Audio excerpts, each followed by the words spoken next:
ஒரே நாளில் கிட்னி கல்லு கரைக்கும் பீன்ஸ் வைத்தியம். யாருக்காவது கிட்னியில கல் இருந்தா அதை கரைக்கிறதுக்கு பொதுவா ஆபரேஷன் பண்ணணும்னு சொல்லுவாங்க.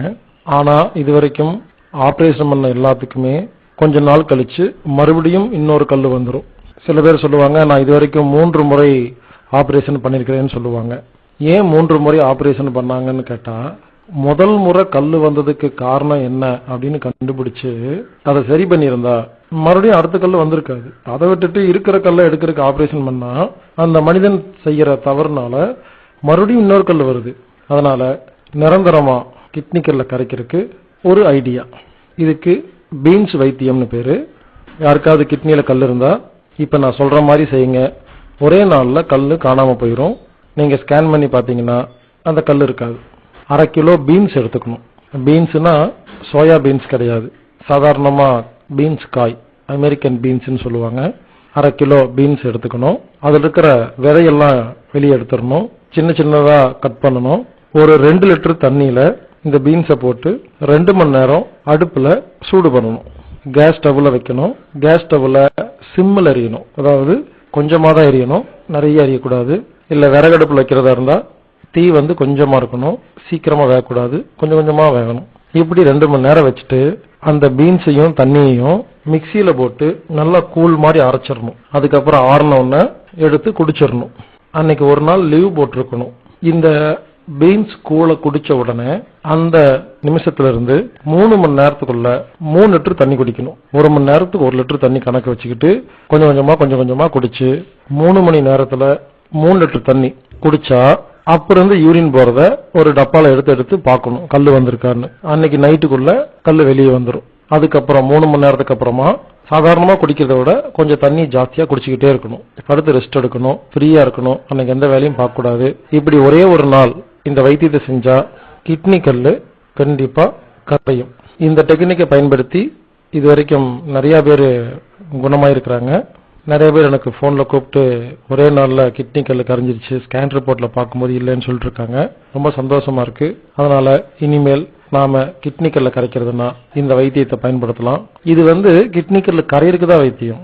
ஆனா உண்மையிலேயே கிட்னி கல்லு ஏன் வருது, இனிமேல் வராம இருக்கிறது என்னங்கிறது அது தனி வைத்தியம். அது ஏற்கனவே நம்ம புக்ல வீடியோல ரொம்ப தெளிவா சொல்லியிருப்போம்.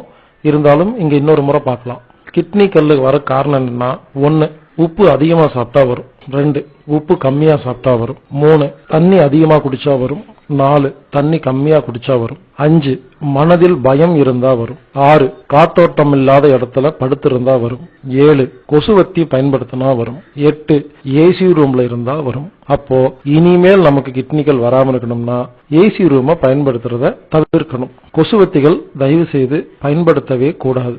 கொசுவத்தியில் இருக்கிற அந்த குப்பை தான் மூக்கு வழியா உள்ள போய் நுரையீரல் வழியா ரத்தத்துக்கு போய் அதுதான் கிட்னில கல்லா மாறுது. அதனால கொசுவத்திய பயன்படுத்தவே கூடாது.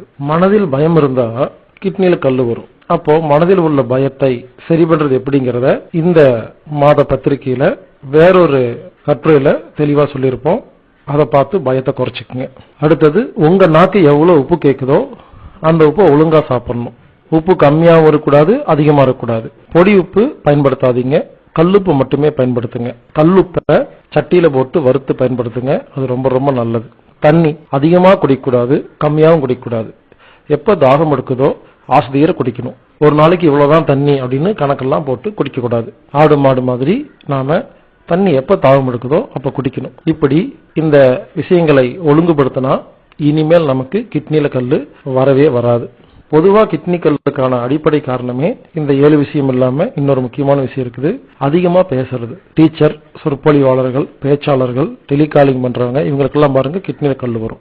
எவ்வளவு நேரம் பேசுறோமோ அவ்வளவு தூரம் கிட்னில கல்லு வருங்கிறத புரிஞ்சுட்டு இனி பேச்சை கம்மி பண்ணுங்க. இந்த கட்டுரை மூலமாக 2 விஷயங்களை நாம் தெளிவுபடுத்தி இருக்கிறோம். 1, கிட்னி கல்லை எப்படி கரைக்கிறது, இனிமேல் எப்படி வராம இருக்கிறது. அதனால கிட்னி கல் இல்லாதவங்க இந்த விஷயங்களை பயன்படுத்திட்டு வந்தீங்கன்னா உங்க வாழ்க்கையில கிட்னில கல்லு வரவே வராது. மேலும் விவரங்களுக்கு போன் மூலமா தொடர்பு கொள்றதா இருந்தா இந்தியா ஹெட் ஆபீஸ் நம்பர் +91 9944221007. இன்னொரு நம்பர் 9842452508.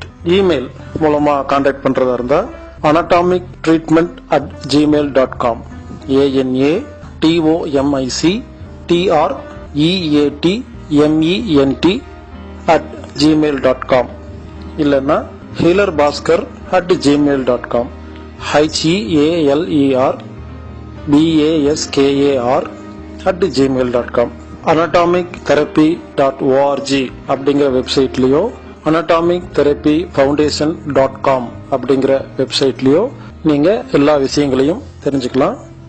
வாழ்க வையகம்.